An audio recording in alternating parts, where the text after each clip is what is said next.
बरेच राजकीय पुढारी पण रील स्टार्सचे अवॉर्ड शोज वगैरे ठेवायला लागले। तुम्हाला सिनेमात किंवा सिरियलमध्ये काम करायचे पैसे मिळाले पाहिजे, तुम्ही पैसे देऊन काम करताय म्हणजे कोणीतरी तुम्हाला फसवतंय। आपल्याकडे प्रेक्षक कुठलाही ट्रेंड सेट होऊ देत नाही। पूर्वी सृजनशील कलाकाराला घेतलं जायचं, आता सृजनशील कलाकाराला घेतलं जातं। कारण मी 13 वर्षात असताना वडिलांची नोकरी केली आणि त्यानंतर त्यांनी हाय घालली। बुलेट ट्रेनमध्ये ॲक्टर सोबत माझ्यातला रायटर घडवण्यात फार 2 लोकांचं फार महत्त्वाचं योगदान आहे। त्याला म्हटलं जर तुला आयुष्यात पुन्हा वाटत असेल की मी तुझ्या घरी यावं तर तू दारू सोडून जरा घरच्याकडे लक्ष दे। आईवडिलांनी मी हेच म्हणतो की नाही येऊ शकलो मी मेरिटमध्ये कधी परीक्षेत अभ्यासात, पण तुम्ही पेपरवर झळकलं तेवढं काम मी केलंय। थळाने पुन्हा उठतो, बाटलीने कपाट घेतो, कपाटातली बाटलीच्या मोरीत जाऊन धुवून टाकतो, मोरीची बायको पिऊन टाकतो, हळूच कपाटाच्या बाटलीने डोकून पाडतो, बायको मोरीत गाढ झोपलेली असते। बघितलं या बायकोचं त्या बायकोला पत्त्याने दारवलं। हॅलो हाय नमस्कार, मी मज्जा गर्ल अंकिता लोखंडे। मज्जाचा अड्डा या कार्यक्रमात तुमच्या सगळ्यांचं स्वागत।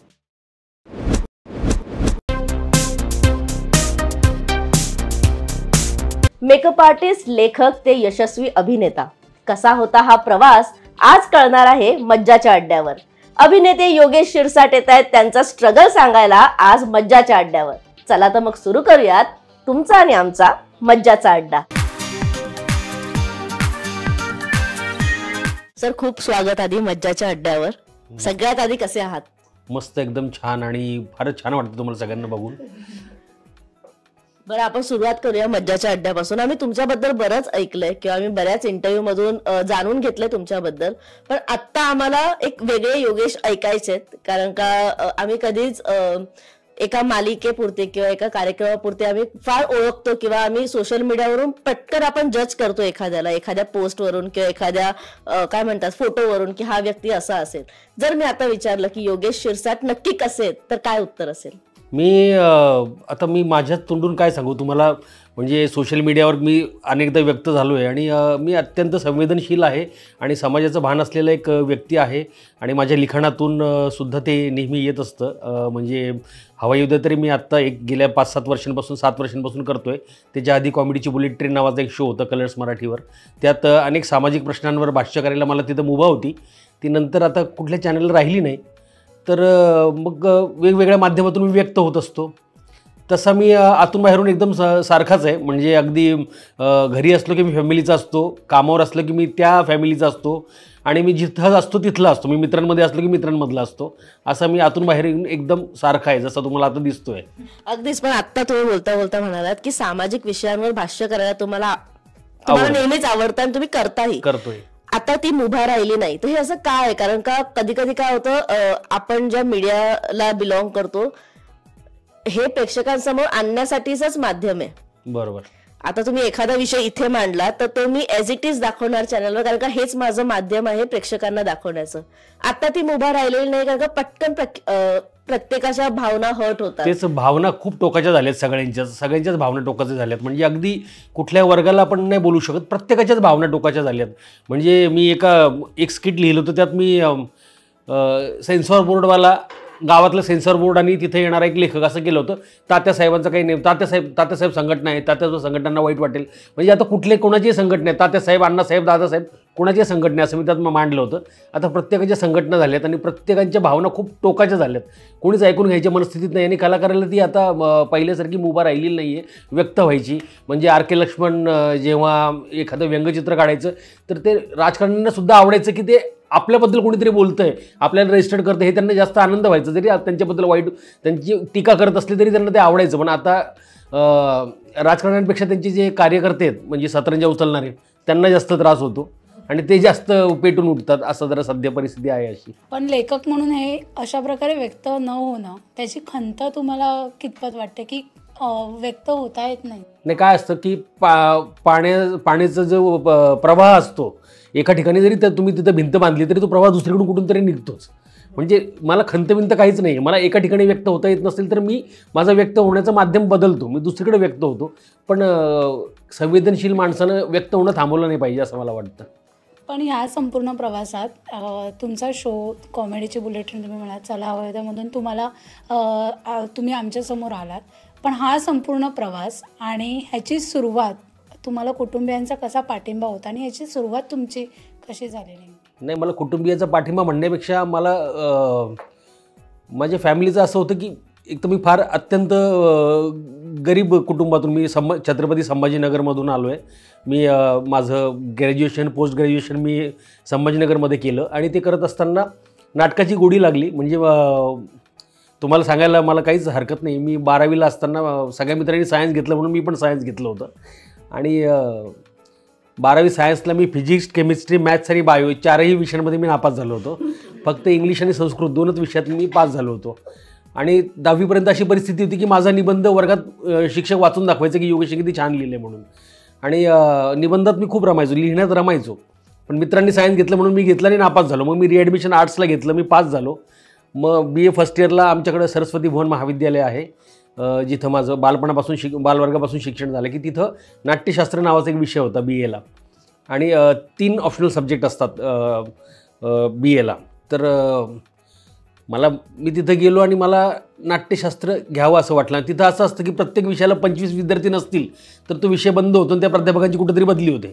तर तुम्ही बसस्टँडला जे काळी पिवळी सीट भरणारे बघतात ना, तशी प्राध्यापक लोकांची तशी अवस्था असते. अरे तू माझं सोशलॉजी घे, तू पॉलिटिकल सायन्स घे, स्कोरिंग सब्जेक्ट असं म्हणून ओढत असतात विद्यार्थ्यांना.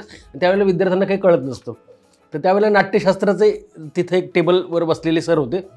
नाट्यशास्त्र घ्यायचं का? नाट्यशास्त्र हे नावच मला एवढं आवडलं की शाळेत असताना 2-3 नाटकं केली होती, मला आवडलं. म्हटलं मला नाट्यशास्त्र घ्यायचं, बाकीचे 2 कुठलेही विषय द्या.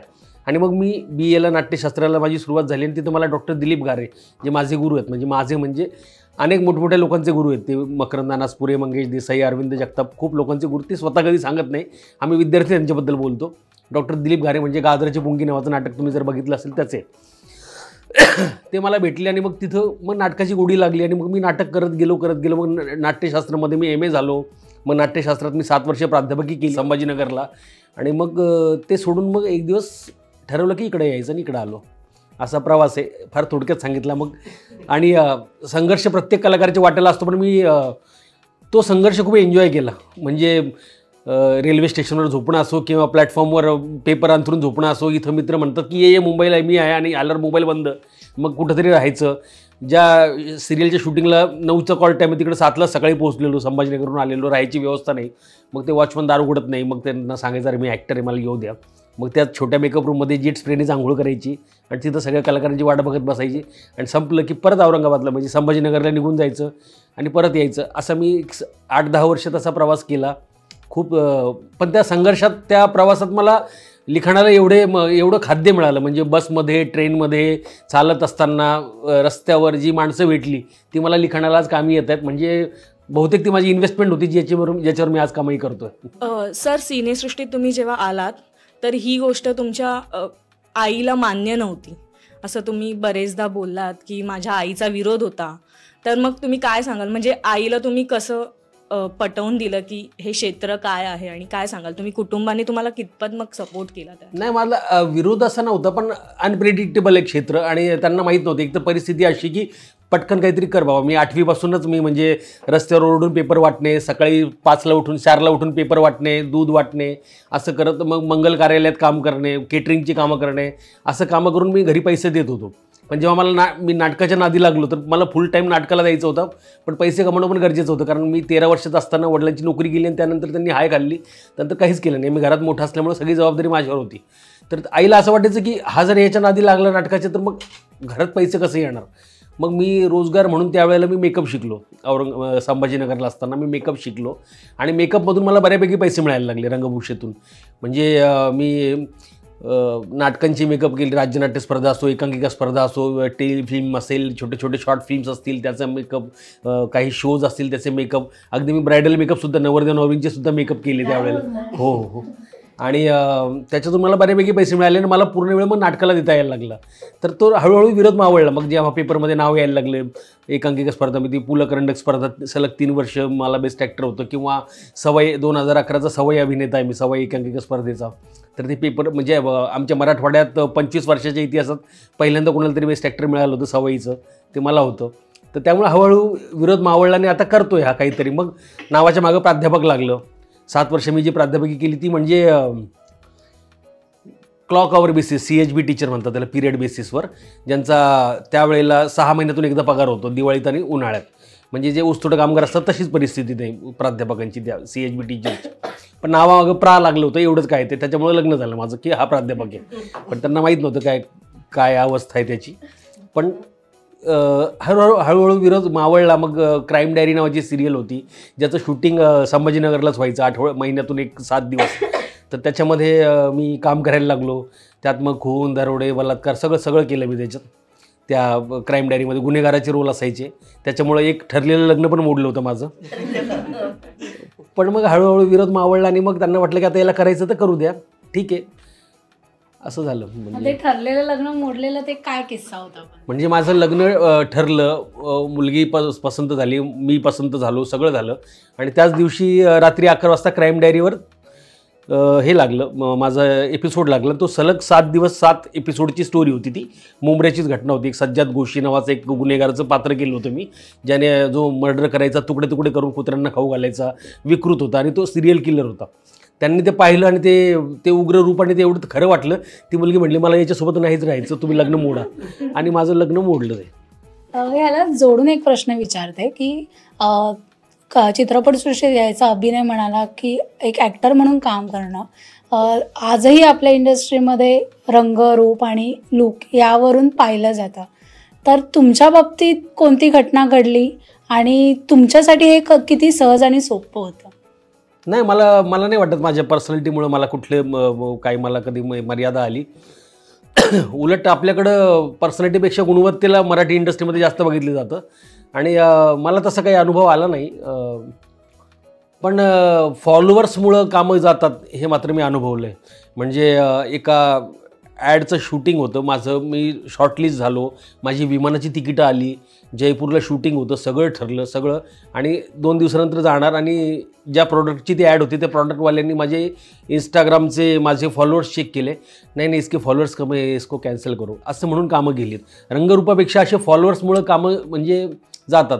म्हणजे पूर्वी सृजनशील कलाकाराला घेतलं जायचं, आता सृजनशील कलाकाराला घेतलं जातं. सर, एखादा शो म्हटलं की स्किट्स असतील किंवा कविता असतील त्या व्हायरल होतात लगेच. तर तुमच्या बाबतीतही असं घडलं होतं आणि एखादी कविता तुमची ती व्हायरल झाली आणि ती ऑडिओ सगळीकडे पसरली. जेव्हा तो तुमचा आवाज पहिल्यांदा पसरला किंवा व्हायरल झाला तेव्हा तो दिवस स्वतःला काय सांगून गेला? म्हणजे व्हायरल हा शब्द सुद्धा जेव्हा माहिती नव्हता तेव्हा माझा आवाज व्हायरल झाला होता. एक 10-12 वर्षापूर्वी महाराष्ट्राचा सुपरस्टार नावाचा शो आला होता, ज्याच्यातून मी, निलेश साबळे, अभिजित खांडकेकर किंवा प्रसाद जवादे, योगिनी चौग, नम्रता संभेराव अशी खूप मोठी आमची एक 12 मुलं आणि 12 मुलांची फळी पुढं भविष्यात चिन्मय कुलकर्णी जो आता स्टार प्रवाहाला लिहितो आहे किंवा तेजपाल वाघ आहे, आम्ही सगळे संकर्षण कराडे आहे, आम्ही सगळे त्याचे प्रॉडक्ट आहोत ते महाराष्ट्राचा सुपरस्टारचे, जिथून आमच्या करिअरला चांगली सुरुवात झाली. तर तिथं मांजरेकरांसमोर मी ते रिस्क नावाची इंग्रजी कविता सादर केली होती, मला दारू चढत नाही. आणि ती छोटे मोबाईल असायचे, त्यात ऑडिओ यायचं फक्त, त्या ऑडिओवरती खूप व्हायरल झाली होती. आणि मला आठवतं किशोर कदमांनी जितेंद्र जोशीला विचारलं होतं की तुझ्या आवाजात आहे का? जितेंद्र जोशी म्हटले माझ्या आवाजात नाही, ते योगेशच्या आवाजात आहे. तर त्यावेळेला ते खूप व्हायरल झाले होते. मला खूप मजा वाटायची. म्हणजे बरेच जण मलाच म्हणायचे हे बघ हे ऐकलेस का, मस्त आहे. आणि मी म्हणायचं अरे ते माझंच आहे. म्हणजे भार्गवी चिरमुलेंनी मला ऐकवलं होतं हे मस्त ऐकलेस का तू? म्हटलं माझ्याच आवाजात आहे. हे चल काय पण बोलतोस तू. अरे म्हटलं माझंच आहे ते.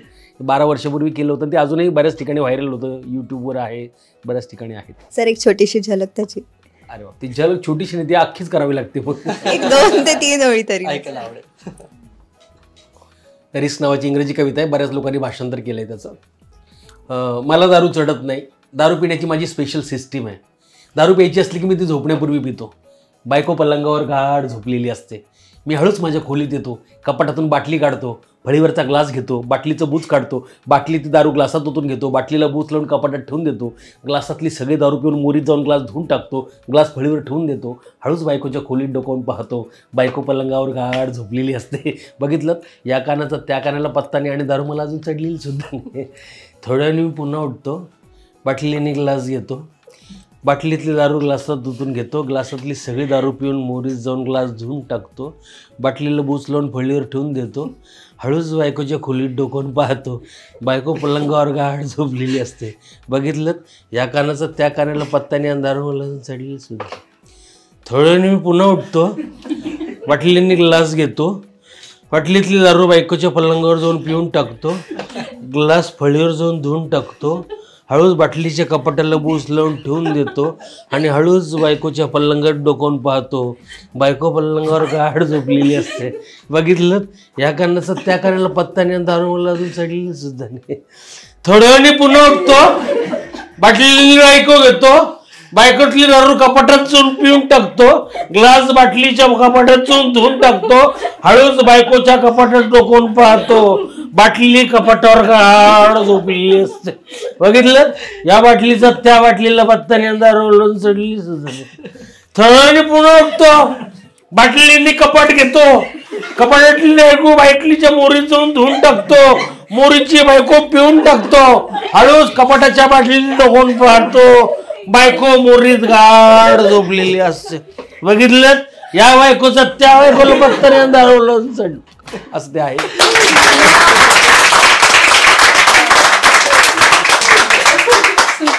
सर, बायकोने हे ऐकलंय तेव्हाची रिॲक्शन काय? नाही, बायकोला सवय. सर, तुम्ही उत्तम अभिनेते आहात आणि तितकेच चांगले लेखक आहात, तर योगेश शिरसाट यांच्यासाठी जवळचं कोण आहे, अभिनेता की एक लेखक? नाही, मला लिखाण जास्त आवडतं, पण अभिनय पण तेवढाच जास्त आवडतो. म्हणजे लिखाण मी म्हणजे मला अपघातानं मी लेखक झालो, पण त्याच्या आधी मी अभिनेताच होतो. मी औरंगाबादला असताना, म्हणजे संभाजीनगरला असताना मी नाट्यशास्त्राला BA केलं, MA केलं, 7 वर्ष शिकवलं. त्यावेळेला मी खूप नाटकांमध्ये कामं केली, पण सगळी प्रायोगिक. आमच्याकडे नाट्य महोत्सव भरतात, ते नाट्य महोत्सव असतील, म्हणजे संभाजीनगरला जे मी जे फेम अनुभवलं आहे की योगेशचं नाटक आहे म्हणजे ते हाऊसफुल होणार, असं ते जे काही प्रायोगिक नाटकं केली, राज्य नाट्य स्पर्धेला अनेक वर्ष बक्षिसं मिळवली, खूप खूप अभिनय केला. पण जेव्हा मी महाराष्ट्राचा सुपरस्टारमध्ये आलो, त्यानंतर फुबाई फूचे शेवटचे 2 सीझन होते, 7वा आणि 8वा सीझन, त्याच्यासाठी मी ग्रूमिंगला होतो. सचिन गोस्वामी आणि मी ग्रूमिंगला होतो. तर तिथं मग गोस्वामी म्हटले की तू लिहू शकतोस, तू लिहायला लाग. आणि मग मी तिथं संकर्षण आणि श्रेयाची स्किट लिहायचो, भारत सागरची स्किट लिहायचो, आपले शशिकांत केरकर आणि सुनील तावडेंची स्किट लिहायचो. तर त्यावेळेला म्हणजे असं व्हायचं की 12-13 तास बसल्यावर कुठेतरी मला 12-15 मिनिटाचं स्किट बरं सुचायचं, पण ते चांगलं व्हायचं. तर मग हळूहळू लिहायची सवय लागली. जेव्हा आमचं कॉमेडीची आपलं फुबाई फू संपलं, मी परत संभाजीनगरला गेलो. मी इथं थांबत नव्हतो, मी नुसतं कामानिमित्त यायचो. संभाजीनगरला गेल्यावर मला गोस्वामींचा फोन आला, सचिन गोस्वामींचा, की आपण एक शो करतोय कलर्स मराठीवर, कॉमेडीची बुलेट ट्रेन नावाचा. मी म्हटलं चालेल, करूयात. आणि त्याच वेळेला मला झीमधून पण फोन आला की आपण एक चला हवा येऊ दे नावाचा शो करतोय. तर निलेशचं म्हणणं आहे की लिखाणासाठी योगेश आपल्यासोबत पाहिजे, रायटिंग डिरेक्शनसाठी. मी म्हटलं पण मी सचिन गोस्वामींना कमिट केलं आहे की मी असा एक कॉमेडीची बुलेट ट्रेनचा शो करतोय, इकडं तुला जास्त पैसे मिळतील, इकडं तुला अभिनय पण करता येईल. म्हटलं इकडं पण मी अभिनय करतोय, लिहितोय, नाही तू इकडे ये. पण म्हटलं कमिटमेंट आहे, मी नाही येऊ शकत. म्हणून मी कॉमेडीची बुलेट ट्रेन केलं 4 वर्ष. आणि त्यामुळं मी हवा येऊ देच्या सुरुवातीच्या याच्यात पहिल्या कोर टीममध्ये नव्हतो. 4 वर्ष कॉमेडीची बुलेट ट्रेन केलं, ते संपलं आणि यांचं मग हे सुरू झालं. मग बुलेट ट्रेनमध्ये ॲक्टरसोबत माझ्यातला रायटर घडवण्यात फार 2 लोकांचं फार महत्त्वाचं योगदान आहे. ते म्हणजे सचिन गोस्वामी आणि सचिन मोटे.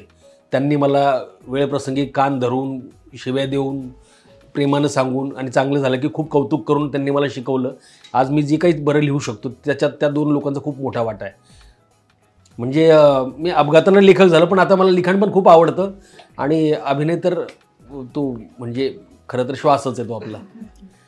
अगदीच सर, तुम्ही आत्तापर्यंत अनेक वेगवेगळ्या भूमिका केल्या आहेत, चला हवा येऊ द्या असो किंवा इतर चित्रपट असो, पण तरीसुद्धा तुम्ही आत्ताही घराघरात पोहोचलेलेच आहात. पण तरीसुद्धा असं वाटतं का की अजूनही करिअरला कलाटणी देणारी भूमिका तुम्हाला मिळालेली नाही? हो, ते आहेच. ते तर अगदी कलाकारात ती भूक असलीच पाहिजे. कारण अजूनही मला मनासारखं काम नाही मिळालेलं, सिनेमात असो किंवा कुठल्या टेलिव्हिजनच्या, म्हणजे मी डेली सोपमध्ये तर मी नाहीच केलं आहे काम, मला करायचं पण नाही आहे.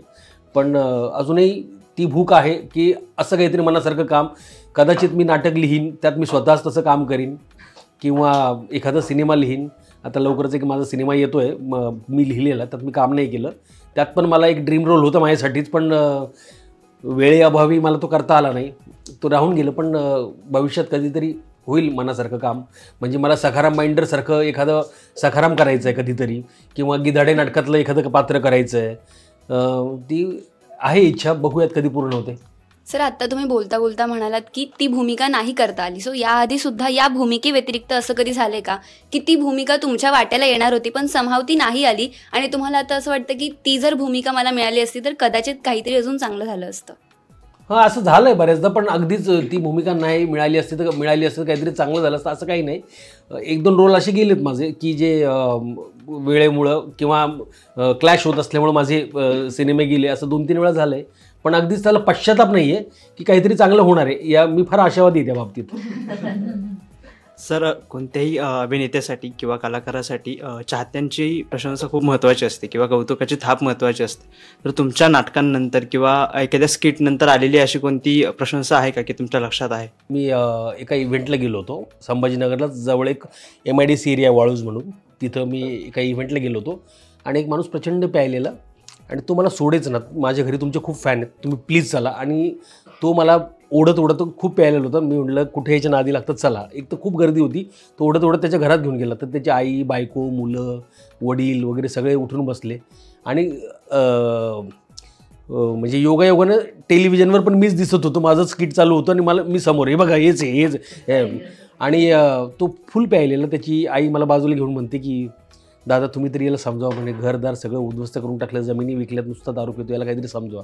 त्याला म्हटलं जर तुला आयुष्यात पुन्हा वाटत असेल की मी तुझ्या घरी यावं तर तू दारू सोडून जरा घरच्याकडे लक्ष दे. तर त्याची आई मला अजूनही फोन करते की तुमच्या एका बोलण्यामुळे त्यांनी दारू सोडली आणि तो आता छान काम करतोय, व्यवस्थित MIDCमध्ये कामाला जातोय, पोरांकडे लक्ष देतोय, त्यांनी दारू सोडली, त्याने दारूला एक थेंबाला स्पर्श केला नाही. मी जेव्हा संभाजीनगरला जातो तर मी वाळूज MIDCमध्ये जरूर जातो आणि त्याच्या घरी त्याला भेट देऊन येतो. असे अनेक प्रसंग आहेत. माझ्या घरचाच प्रसंग आहे, म्हणजे मी बऱ्याच ठिकाणी शेअर केला आहे.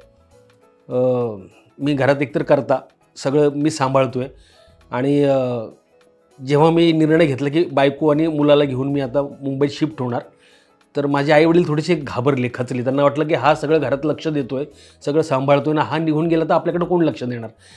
तर वडील जरा आतल्यात खचत गेले आणि एक दिवस त्यांची शुगर शूट झाली आणि ते पॅरालाइज झाले माझे वडील. त्याचा एक डोळा पॅरालाइज झाला, बुबुळ हललं, त्यांना समोर 2-2 दिसायला लागले, जमिनीची लेवल इथं आली आणि मी मुंबईत होतो. तोपर्यंत मी शिफ्ट केलं नव्हतं, फक्त मी इथं फ्लॅट एक भाड्याने घेऊन ठेवला होता. बायको मुलाला शिफ्ट करायचं होतं आणि मला फोन आला की पप्पांच्या डोळ्याचं असं झालं आहे. त्यांना वाटलं काहीतरी आय ड्रॉप टाक वगैरे, घरचे लोक तेच करत होते. मी एका डॉक्टरांना फोन केला, ते म्हणाऱ्या पॅरालिसिस प्रकारे त्यांना लवकर ॲडमिट कर. मग मी काम संपवून गेलो, वडिलांना ॲडमिट केलं. तर वडील फक्त माझ्या मुलाला जवळ घेऊन राहायचे, कारण माझा मुलगा आणि वडील यांचं नातं फारच घट्ट आहे दोघांचं. तर मुलगा पण यायला तयार नव्हता त्यावेळेला मुंबईला, तो 3-4 वर्षाचा होता. तर मी वडिलांना म्हटलं तुम्ही घाबरू नका, तुम्ही चला. तुम्ही तिथून ICUमधून त्यांना घेतलं आणि डायरेक्ट मुंबईत माझ्या त्या भाड्याच्या घरात त्यांना घेऊन आलो इकडे. मग बायकोने त्यांची छान सेवा शुश्रूषा केली 1-1.5 महिना आणि कॉमेडीच्या बुलेट ट्रेनच्या एका शोला ऑडियन्समध्ये वडिलांना येऊन बसवलं. तोपर्यंत माझे वडील डोळ्यावर हात ठेवून असं बोलायचे, कारण त्यांना हा डोळा उघडला की दिसायचं नाही, सगळं ब्लर दिसायचं. किंवा मग ती मफलर अशी डोळ्यावर घ्यायची, जे जुन्या पिक्चर ते डाकू असतात बघा, एक मफलर, तशी मफलर डोळ्यावर घेऊन बसायचे. आणि त्या दिवशी माझं स्किट चालू होतं, स्किट संपलं, कौतुक झालं. त्या दिवशी मला बेस्ट परफॉर्मर मिळालं आणि मग माझ्या वडील समोर बसलेत. मग तेजस्विनी माझ्या वडिलांबद्दल बोलली, मग वडिलांवर कॅमेरा फिरला आणि असं सगळं वडिलांनी पाहिलं आणि त्या दिवशी चमत्कार झाला आणि माझे वडील पॅरालिसिसमधून 100% रिकवर झाले. त्यांचा डोळा जागेवर आला बुबुळ. त्या शो नंतर काही वेळातच त्यांचा बुबुळ जागेवर आला. आज माझ्या वडिलांना चष्मासुद्धा नाही आहे. एवढं सगळं हा चमत्कारच, ह्या कलेने दिलेलं मला एक फार मोठं म्हणजे काय म्हणता येईल वरदान आहे मला कलेने दिलेलं, असं म्हणता येईल. तुम्ही आता बाबांबद्दल बोललात, तर ह्या संपूर्ण प्रवासात तुमच्या आईचा, वडिलांचा खारीचा वाटा आहे. तर आपण बऱ्याचदा आई वडिलांबद्दल बोलत नाही, म्हणजे जास्त व्यक्त होत नाही किंवा त्यांच्याजवळ बोलत नाही. तर ह्या मुमेंटला त्यांना काही सांगायचं आहे, व्यक्त व्हायचं तर काय व्यक्त व्हायचं? नाही, माझे वडील किंवा आई मला नेहमी म्हणायचे की 10वी-12वीला मेरिटमध्ये आला तर आईवडिलांसोबत फोटो येतो पेपरला. पण आज आता असं आहे की मदर्स डे असेल, फादर्स डे असेल, तर माझ्या आईवडिलांचे माझ्यासोबत पेपरला फोटो येतात. मी आईवडिलांना नेहमी हेच म्हणतो की नाही येऊ शकलो मी मेरिटमध्ये कधी परीक्षेत, अभ्यासात, पण तुम्ही पेपरवर झळकलं तेवढं काम मी केलं आहे. नेहमीच कसं असतं की आई वडिलांचं स्वप्न मुलगा पूर्ण करतो, मुलगी पूर्ण करते. आता तुम्हाला एक मुलगा आहे, दोन मुलं आहेत आणि एक तर आलाच आहे, म्हणजे त्याने सिनेसृष्टीत काय पदार्पण केलंच आहे. सो कसं असतं, आपण आई वडिलांना नेहमी प्राऊड फील करण्यासाठी आपण झटत असतो, काम करत असतो. आता एक फेज आली, आता मुलाला पण प्रूव्ह करायचंय की मी बाप म्हणून बघ किती चांगला आहे. एक असतं आपलं, आपण प्रत्येक टप्प्यावर एक प्रूव्ह करत असतो. आता मुलाबद्दल जेव्हा मुलगा टीव्हीवर झळकला, आपला एक इंटरव्ह्यू सुद्धा झालेला, तेव्हा डोळ्यात टचकन पाणी आलेलं की आता मी माझ्या मुलाला परफॉर्म करताना बघतोय. तर ती सगळी फेज कशी होती? नाही, माझ्या मोठ्या मुलाने पण काम केलं. म्हणजे पोस्ट ऑफिस उघडे नावाचा जो एक शो आला होता, सिरियल आली होती, त्यात मकरंद अनासपुरेंचा जो मुलगा दाखवला तो माझा मोठा मुलगा आहे. आणि छोटा, माझ्या दोन्ही मुलांची नावं, माझ्या मोठ्या मुलाचं नाव साक्षात आहे आणि छोट्या मुलाचं नाव प्रख्यात आहे. म्हणजे मी स्वतःच मोठं करून घेतले, साक्षात योगेश शिरसाट आणि प्रख्यात योगेश शिरसाट.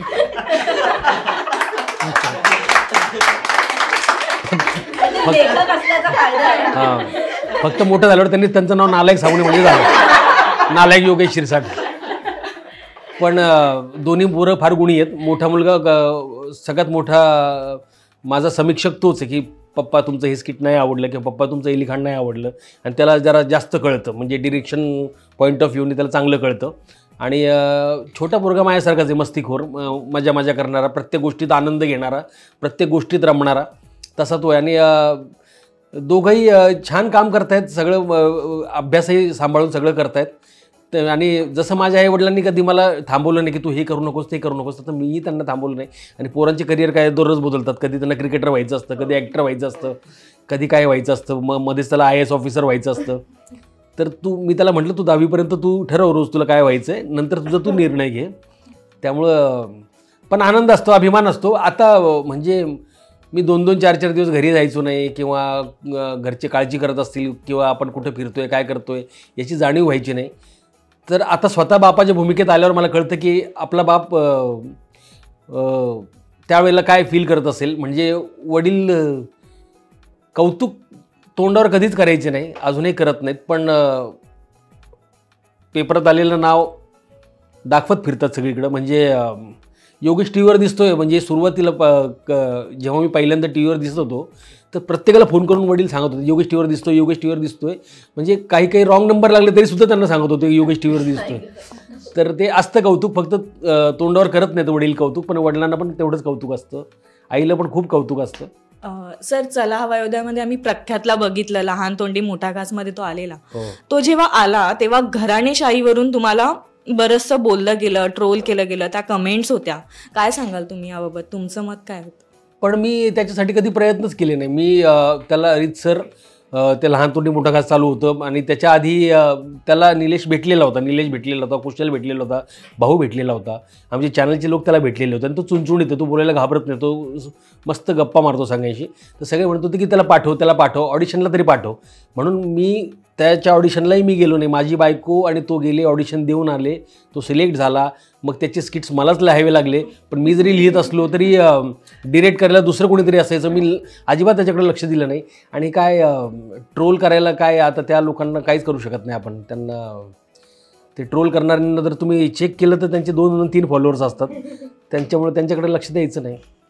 आणि उलट मी तर असं म्हणतो, ज्या गोष्टीवर जास्त ट्रोल होतं ती गोष्ट जास्त हिट आहे असं समजायचं.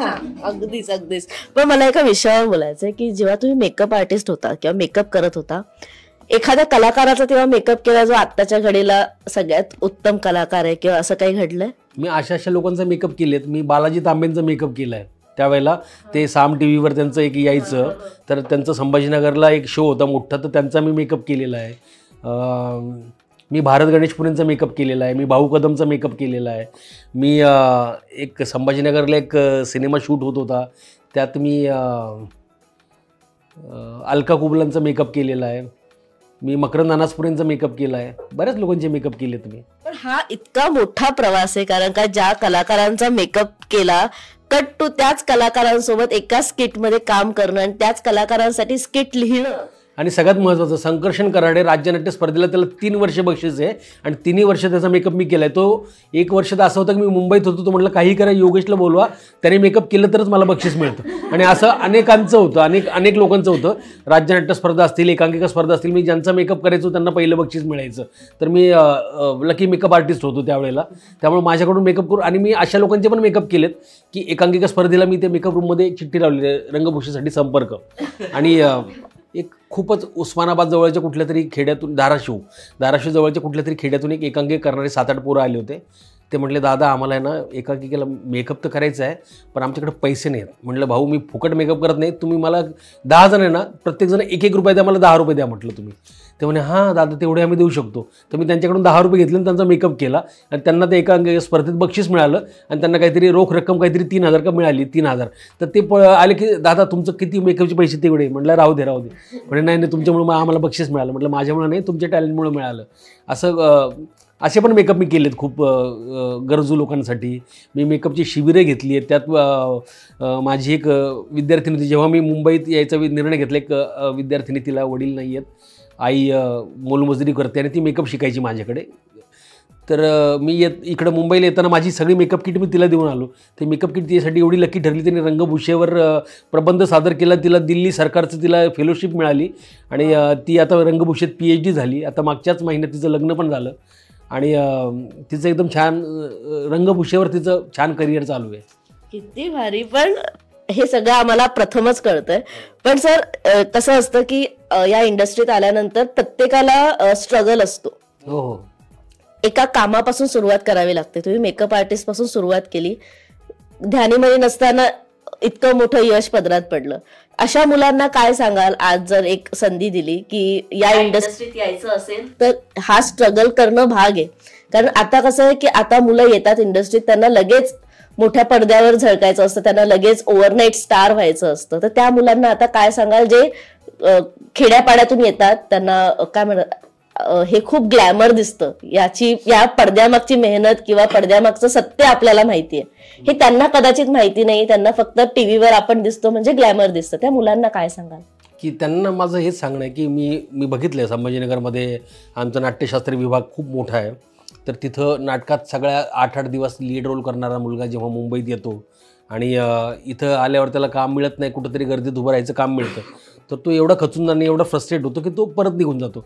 तर संयम आणि सातत्य या गोष्टींशिवाय तुम्हाला पर्याय नाही. आणि दुसरी गोष्ट की इंस्टाग्रामवर तुम्हाला किती लाख फॉलोअर्स आहेत आणि एवढे मला फॉलोअर्स आहे म्हणून मग मला सिरियलमध्ये लीड मिळणार, पण तुम्ही अर्ध्या मिनटाचं रील करता, पण इथं तुम्हाला जेव्हा 2 मिनटाचा सीन येतो तेव्हा तुमची काय अवस्था होती. मी ते बरेच असे रील स्टार बघितलेत की ज्यांना एक पाण्याचे डायलॉग दिल्यावर त्यांची काय अवस्था होते, त्यांना म्हणजे घाम फुटतो, नको नको तिथून घाम फुटतो त्यांना, अशी अवस्था बघितली आहे की आणि सगळ्यात महत्त्वाचं आमच्या संभाजीनगरलाच असे काही पोर आहेत की कोणाच्या भूल थापांना बळी पडू नका. म्हणजे असे बरेच डिरेक्टर आणि प्रोड्युसर आहेत की तुला मी स्टार बनवून टाकतो, आपण तुला घेऊन पिक्चर करूयात, तो पैसे घेऊन ये. आणि तो आपलं आईबापाच्या मागं लागून जमिनी विकून त्यांनी पैसे दिलेत, सिनेमे केलेत, त्याचं पुढं काहीच झालं नाही आणि आता ते रस्त्यावर आलेत. असे पण बरेच हे बघितलेत.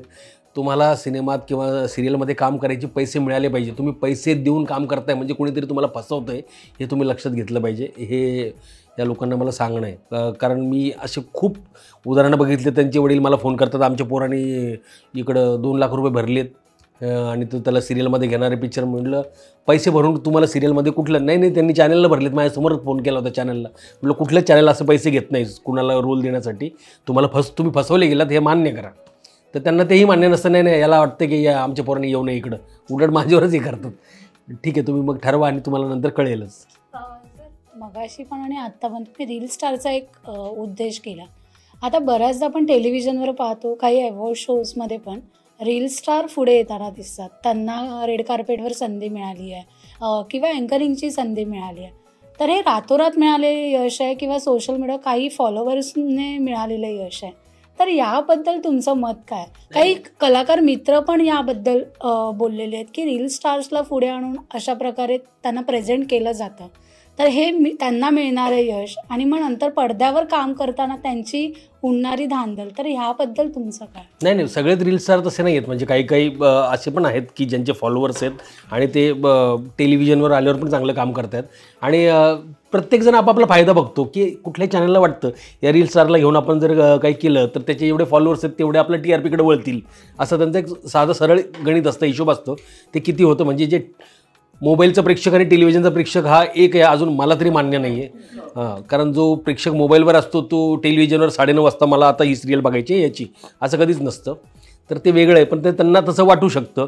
किंवा आजकाल बरेच राजकीय पुढारी पण रील स्टार्सचे अवॉर्ड शोज वगैरे ठेवायला लागले. त्यांना असं वाटतं की त्यांचे आपले फॉलोअर्स होतील, मग ते आपल्या मतपेटीत परावर्तित होतील.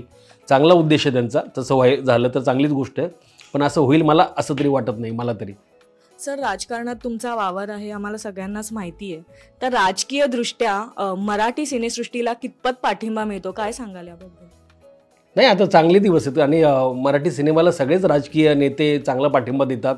मराठी सिनेमा चांगला जगला पाहिजे, तो वाढला पाहिजे, तिकडे प्रेक्षक फिरकला पाहिजे. पण हे राजकीय नेत्यांनी प्रयत्न करून काही होणार नाही. सगळ्यात महत्त्वाचं काम तर प्रेक्षकांचंच आहे, की प्रेक्षकांनी चित्रपटगृहाकडे वळणं फार गरजेचं आहे मराठी सिनेमा. आणि मराठी मेकर्सचं पण खूप महत्त्वाचं काम आहे, की त्यांनी पण एक चांगले दर्जेदार सिनेमे प्रेक्षकांना दिले पाहिजे.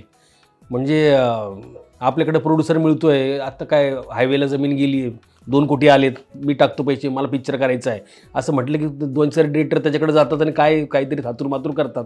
पण सिनेमा तयार करणं म्हणजे तेवढंच नसतं, पोस्ट प्रोडक्शन, त्याचं बाकीच्या गोष्टी या प्रोड्युसरला माहितीच नसतात. तिथं तो अर्ध गडबडीत झालेला असतो आणि ते सिनेमे येतच नाहीत. तर अशाही लोकांमुळं पण जरा इंडस्ट्री बदनाम झाली. चांगले प्रोड्युसर पुढे येत नाहीत त्याच्यामुळं. आणि प्रेक्षकांची अभिरुची ओळखून सिनेमे करणं आता खूप अवघड झालं आहे. आता मराठी प्रेक्षक खूप चोखंदळ आहे. तो साऊथच्या सिनेमांसारखं नाही की एक ट्रेंड सेट झाला की त्या ट्रेंडवर किती सिनेमे आले तरी साऊथचे लोक डोक्यावर घेतात.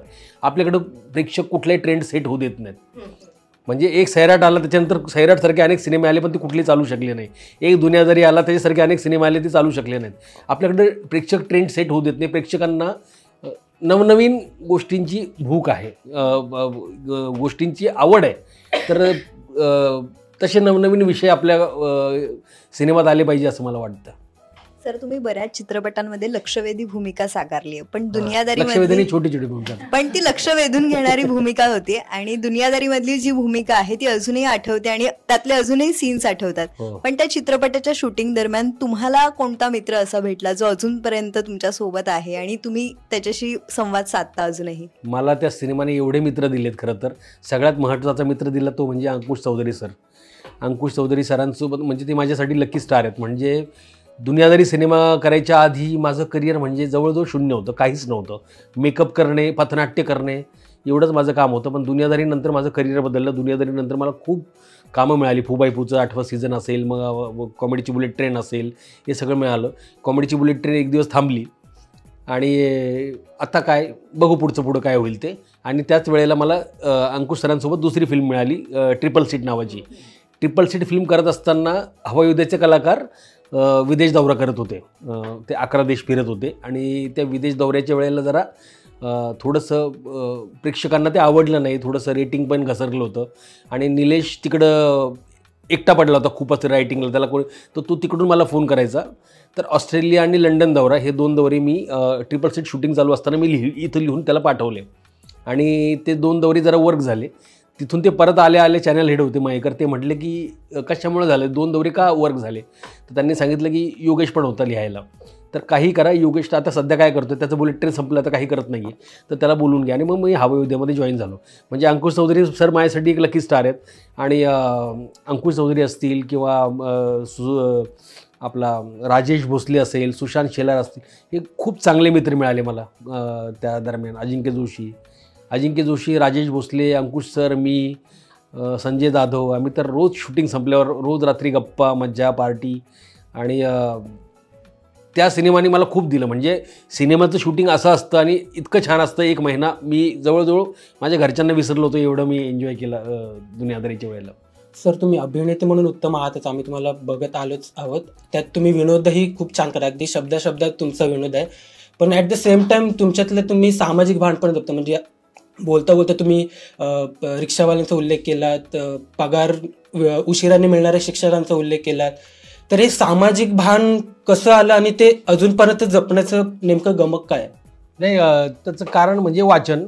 मी खूप ग्रामीण लेखक म्हणजे आसाराम लोमटे असतील, किरण येले असतील, आनंद यादव असतील, बालाजी सुतार असतील, यांचं, अरविंद जगताप यांचं लिखाण वाचलं. पु ल देशपांडेंचं म्हणजे विनोदी लिखाण करता करता पण एक त्याला कारुण्याची झालर असते, ते खूप वाचलं आहे. ते कुठंतरी भिनलं आहे. आणि ज्या भागातून आलो आहे म्हणजे संभाजीनगर, दुष्काळी भाग, जिथं सगळ्यात जास्त बिअरच्या कंपन्या आहेत पण लोकांना प्यायला पाणी नाही आहे, अशा भागातून मी आलो आहे. तर ज्या लोकांमध्ये राहिलो आहे तिथं त्यामुळे ते सामाजिक भान वाढत गेलं. आणि विनोद तर हा म्हणजे ग्रामीण भागात तर म्हणजे विनोद म्हणजे किती पडले पोराला मार्क? 85%. हा, एवढे गरिबाचे 2 पोरं पास होतात त्याच्यात, असं म्हणणारे आपल्याकडे कौतुक करत नाहीत. तर तो विनोद आपल्या घराघरातच येतो, घराघरातच म्हणजे आमच्या जगण्यात विनोद आहे म्हणजे. आणि त्याला कारुण्याची झालर पण आहे. तर ते कुठंतरी संस्कार असल्यामुळे ते होतं. म्हणजे असे खूप अनुभव चांगले चांगले. पथनाट्य करायचो मी. आणि इलेक्शनच्या वेळेला तर राजकीय नेते पथनाट्य पोरांना 100-100 रुपये पर डेनी पथनाट्य, आणि करा उन्हातानात आपले पोरं करतात, मी त्यांचा मोरक्या, असे मी खूप पथनाट्य करायचो. आणि त्यावेळेला पैशाची गरज म्हणून नगरसेवकाची इलेक्शन आणि एकमेकांच्या अपोजिट उभं राहिलेल्या दोघांसोबत मिटिंग करून मी दोघांचीही पथनाट्य मीच घेतले. आणि माझी एक टीम याचं पथनाट्य करते, एक टीम याचं पथनाट्य करते. आणि एकदा मी त्या पथनाट्यात मी काम करतोय, समोरून रॅली आली दुसऱ्या टीमची आणि त्या नेत्याची रॅली आली. तर त्याला बघून मी अख्खं पथनाट्य रिक्षात लपून करत होतो, त्यांनी मला बघू नये म्हणून. असे पण किस्से आहेत. एकदा आम्ही पथनाट्य करतोय आणि अपोजिटची ती रिक्षा फिरते ना, रिक्षावाले आले आणि आम्ही पथनाट्य करतोय की साहेब निवडून आल्यावर हे करतील, ते करतील, ते करतील. आणि ते सगळं पथनाट्य संपलं आणि रिक्षातून आवाज आला, अशा भूल थापांना बळी पडू नका. तर असे पण किस्से असतात. पथनाट्यात खूप म्हणजे आम्ही पथनाट्य करत होतो. तर आम्ही एका मोंढ्यात असं पथनाट्य करतोय, हमाल बिमाल सगळे येऊन बसले. आणि एका हमालाला वाटलं की खरोखर चर्चा चालू आहे आणि हे खरं बोलतायत. तो आमच्यात येऊन बसला, आम्हाला बिडी पेटवली, मला देतोय. म्हणलं हे खरं बोलतोय, तू खरं बोलतोय. म्हटलं अहो थांबा जरा, बाजूला थांबा, पथनाट्य चालू. एक जण 10 रुपये देऊन गेला, मस्त करता तुम्ही, चांगलं करता, 10 रुपये देऊन गेला. खूप गंमत आहे, मजा आहे म्हणजे या क्षेत्रामध्ये. खरं तर तुमची लव्ह स्टोरी कशी सुरू झाली? नाही हो, लव्ह स्टोरी नाही, अरेंज मॅरेज माझं. फक्त लव्ह स्टोरी तेवढीच आहे. म्हणजे माझं 24 जूनला साखरपुडा झाला आणि 19 डिसेंबरला लग्न झालं. तर मधले 6 महिन्याचा जो काळ आहे त्यात मी ते सगळं लव करून घेतलं. चोरून जाऊन तिला जायला, चोरून तिला भेटणे घरच्यांना न सांगता वगैरे, तापी नदीच्या याच्यावर बसून, आपलं काठावर बसून वगैरे गप्पा वगैरे. ते 6 महिने मी मग खूप फोन, तिच्याकडे तोपर्यंत फोनही नव्हता. मग तिला एक मोबाईल लिहून दिला. मग तो मोबाईल ती बॅगमध्ये लपून ठेवायची भावापासून आणि वडिलांपासून. लग्नाआधी नाही भेटायचं, लग्नाआधी बोलायचं नाही, असं त्यांचं ते, आमचं पण आणि त्यांचं पण. मग आम्ही तशी आमची लव्ह स्टोरी छान आहे 6 महिन्याची. आणि ती अजूनही छान लव्ह स्टोरी. म्हणजे परवाच आता होळीच्या दिवशी जेवण करत होतो आणि माझ्या हातातून ते भांडण निसटलं आणि सांडली. तर त्याच्यावरून, हे जर माझ्या हातातून सांडलं असतं तर तू किती बोलला असतात, याच्यावरून माझ्याशी भांडत होती बायको. जे मी काहीच बोललो नाही तिला, त्याच्यावरून सुद्धा भांडत होती. पण ते छान आहे, नोकझोक, गमती जमती मस्त आहेत. पण हा हसण्याचा भाग झाला. मगाशी पण तुम्ही म्हणालात की प्राध्यापक लागलं तुमच्या नावापुढे, त्याच्यामुळे तुमचं लग्न झालंच. पण मग ह्या सगळ्या संपूर्ण प्रवासात चढउतार आले असेल तर बायकोची मिळालेली साथ, आज ती म्हणजे माझं स्ट्रगल मी जेवढं मी समजतो त्यापेक्षा जास्त स्ट्रगल तीच आहे. की घरात आई वडील, 2 लहान भाऊ, माझा मुलगा. मी 7-8 वर्ष जे संभाजीनगर मुंबई प्रवास करत होतो. माझं पोरगं फक्त अंथरुणातून मोठं होताना मी बघत होतो, तेवढाच वेळ मी त्याला देऊ शकत होतो. त्यावेळेला तिने माझ्या आईवडिलांची सेवा करणे, आहे त्या परिस्थितीत राहणे, आहे त्या पैशात गुजराण करणे, हे सगळं तिने केलं. आजही तिला मी जर म्हटलं चला आपण बाहेर जेवायला जाऊ, ते म्हणते नाही पाणीपुरी खाऊया. ती एवढी काटकसरी आहे. प्रचंड पैशाच्या बाबतीत चिवट आहे. मी जेवढा उधळ आहे तेवढी ती, तिच्याकडून पैसा सुटतच नाही अशी ती आहे. त्याच्यामुळेच माझी 2 घरं झाली. म्हणजे मुंबईत घर झालं, संभाजीनगरला आईवडिलांसाठी मोठं घर घेतलं, ते फक्त तिच्यामुळं झालं. कारण जे काही पैसे येतात तिच्या अकाउंटला जातात आणि ती तितकी जपून आणि सांभाळून ठेवते, खर्चच करत नाही. जो खर्च आहे तो माझ्या अकाउंटमध्ये होत असतो. तिच्या अकाउंटचं तिने ATM अजून चालू करून घेतलेलं नाही. एवढं ती पैशाच्या बाबतीत चिवट आहे आणि तिची काटकसरी आहे. आणि म्हणूनच आमचा संसार नीट चालला आहे. माझ्यासारखीच जर बायको असते तर कदाचित मी आयुष्यभर मग सीटर रिक्षानेच फिरलो असतो, शेअर रिक्षाने. सर, मगासपासून आपण गप्पा मारतोय तेव्हापासून बऱ्याच कलाकारांची तुम्ही नावं घेतली, पण निलेश सरांचं नाव तुम्ही घेताय मगासपासूनच. त्यांच्यासोबतची मैत्री आणि त्यांच्याबद्दल आज व्यक्त होताना तुम्ही काय सांगाल? निलेश माझा अत्यंत जवळचा मित्र आहे आणि मला असं वाटतं की मी त्याचा एकमेव मित्र आहे. निलेशला मित्र फार कमी आहेत. तो तसा कमी बोलतो, एरवी फार तो मितभाषी आहे, पण तो माझ्यासोबत खूप सगळ्या गोष्टी शेअर करतो. आणि आमची मैत्री पण सुपरस्टारपासूनची 12-13 वर्ष झाली आहेत. त्याला 2009ची गोष्ट, 9-10 पासूनची आमची मैत्री 14 वर्ष झाली आहेत. तर तिथं सुपरस्टारला असताना पण आम्हाला दोघांना सचिन गोस्वामी मठाचे स्वामी म्हणायचे, कारण आम्ही सगळ्या पोरांची स्क्रिप्ट आले की सगळे आमच्याकडे, योगेश दादा नाही तर निलेश, हे बघ ना आमचं, आणि आम्ही सगळ्यांचं बसवायचो, सगळ्यांना 25 देणे, सगळ्यांचे बसवणे, आणि त्याच्यात आम्ही आमच्या स्वतःच्या स्क्रिप्टकडे लक्ष द्यायचो नाही. तर गोस्वामी म्हणायचे, अरे तुमचा मठ बंद करा, स्वतःकडे पण लक्ष द्या. आणि तर तेव्हा पण आम्ही एकत्र रूम शेअर करायचो, एकत्र राहायचो. तो मुंबईत फूचं अँकरिंग करत होता किंवा त्याच्या आधी काही करत होता, तर त्यावेळेला पण मी संभाजीनगर आणि तो मुंबई किंवा तो पुण्यात, आम्ही सतत संपर्कात असायचो, एकमेकांच्या फोनवर असायचो, एकमेकांशी बोलायचो, विषयावर डिस्कस करायचो. अजूनही आमचं तसंच आहे. आमची मैत्री अगदी 14 वर्षापासून तशीच आहे. अगदी गौरीशी लग्न व्हायच्या आधीपासून गौरीला ओळखत होतो, त्यांचं प्रेम कसं जमलं, ते कसे भेटतात वगैरे, तिच्याशी पण बोलायचो. तर मी सगळ्या त्याच्या गोष्टींचा साक्षीदार आहे, माझ्या पण सगळ्या गोष्टींचा तो साक्षीदार आहे. आणि हवाई उद्यामध्ये मी जॉईन होण्याचं सगळ्यात मोठं कारण निलेशच आहे, की तो म्हटलं, योगेश तुम्हाला हवा आहेस आणि आपण दोघं मिळून काहीतरी करू. म्हणजे भाऊ कदम आम्हाला कधी कधी गमतीने म्हणतो की माझ्यासाठी सलीम जावेद आहे. मी म्हटलं अच्छा, म्हणजे तू स्वतःला अमिताभ समजतो. भाऊ मला निलेशला सलीम जावेद म्हणतो, आणि मी म्हटलं म्हणजे तू अमिताभ, असं बऱ्याचदा होतं. पण निलेश माझा अत्यंत जवळचा आणि चांगला मित्र आहे. सर, तुम्ही हवा येऊ द्या हा कार्यक्रम सुपरहिट झालेलाच आहे, तर हा जर कार्यक्रम तुम्ही केला नसता तर काय झालं असतं, त्याबद्दल काय सांगू शकाल तुम्ही? नाही, काय असतं की कुणा वाचून काहीच अडत नाही, कधीच नाही. म्हणजे एखादा कलाकार गेला, एक ते टीमवर्क असतं, आणि म्हणजे एखादा धागा निसटला तरी ते स्वेटर तसंच राहतं. ती थंडीची ऊब आपल्याला, थंडीपासून ती ऊब देतच, एखादा धागा जरी निसटला तरी. फक्त काय असतं, कधी कधी असं कोणाचं होतं की ते बैलगाडी खाली एखादं कुत्रं चालत असतं, त्याला वाटतं आपण बैलगाडी आपण एकटाच ओढतोय. तर तसं नसतं. हे प्रत्येकाचं यश असतं, प्रत्येकाचं टीमवर्क आहे. म्हणजे त्यात प्रत्येकाचं तेवढंच महत्त्व आहे. निलेशचं तेवढंच महत्त्व आहे, तेवढंच सागरचं महत्त्व आहे, तेवढंच भारतचं महत्त्व आहे, तेवढंच कुशलचं महत्त्व आहे, तेवढंच श्रेयाचं महत्त्व आहे, तेवढंच आमचे जे राजन दादा आहे ते टेक्निकल डिरेक्टर, त्यांचं पण तेवढंच महत्त्व आहे. आमचा तो तुषार देवल जो बँड वाजवतो त्याचं पण तेवढंच प्रत्येकाचं महत्त्व आहे. आणि ते प्रत्येकाचं मिळूनच ते टीमवर्क असतं. तर ते माझं श्रेय असं मी काहीच म्हणत नाही. फक्त काय आहे की माझ्यामुळे 4-25 अजून चांगले निघतात की जे लोकांना आवडतात, एवढंच काय ते श्रेय असं. प्रत्येकाने आपापलं श्रेय तेवढं ठरवून घेतलं, सगळं माझ्यामुळे होतंय असं जर झालं की मग तो कलाकार तिथं संपतो. अगदीच. पण हा अड्डा फार सुंदर सुरू आहे. मला एक प्रश्न विचारायचा आहे की तुम्ही स्वतःशी बोलता का? हो, बोलतो ना मी. सो मज्जाचा अड्डा तुम्हाला आज एक संधी देतोय स्वतःशी बोलायची किंवा स्वतःला एखादा सल्ला आज द्यायची, तर आज योगेश शिरसाट स्वतःला काय सल्ला देतील? मला जे सगळे म्हणतात तेच आता मला इथं सांगावं लागेल. जरा आक्रस्थळेपणा कमी कर, विचार करून बोलत जा. तू बोलून विचार करतोस, हा सगळ्यात मोठा प्रॉब्लेम आहे. त्याच्यामुळे तुझे खूप चांगले चांगले मित्र दुरावतात, त्यांचं तुझ्यावर प्रेम आहे म्हणून ते अजून टिकलेत. पण अगदीच आणि कुठल्या गोष्टीच्या अंमलात येऊन तू, कुठल्या गोष्टीच्या प्रभावात येऊन तू जे काही करतोस तर ते टाळलं पाहिजे. आणि प्रत्येक गोष्टीचा अतिरेक, कुठलीही गोष्ट तुला आवडली की त्याचा तू अतिरेक करतोस, ते जरा तू टाळलं पाहिजेस, तरच तुझं काहीतरी होईल, नाही तर काही खरं नाही तुझं.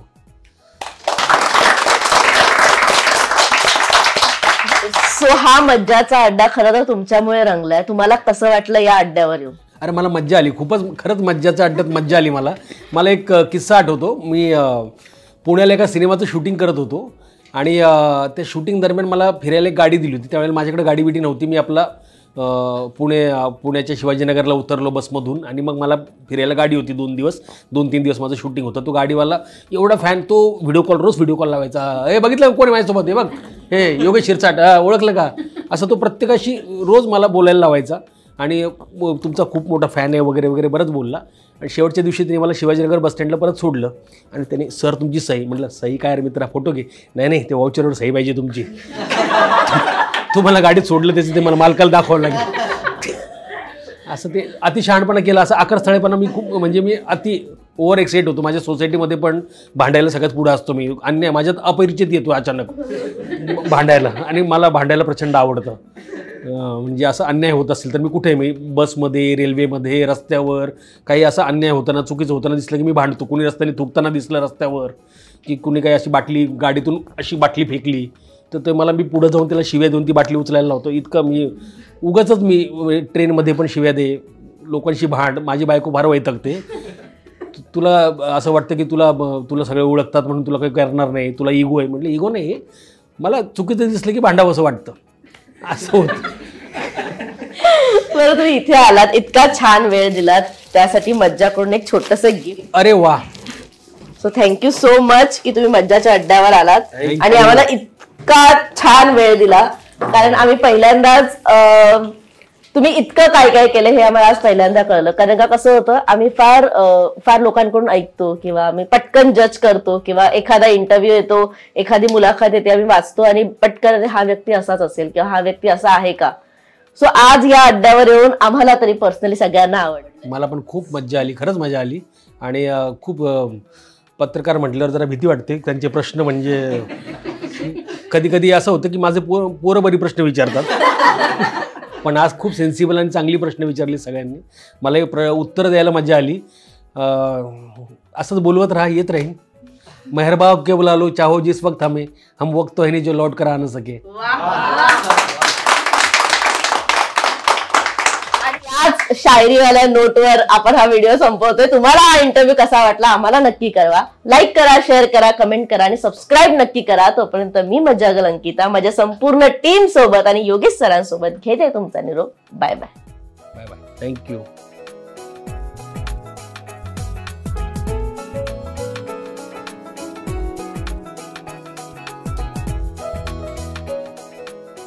मराठी चित्रपटसृष्टीतील लेटेस्ट अपडेट्स आणि गॉसिपसाठी आमच्या चॅनेलला सबस्क्राईब करा आणि बेल आयकॉन दाबायला विसरू नका.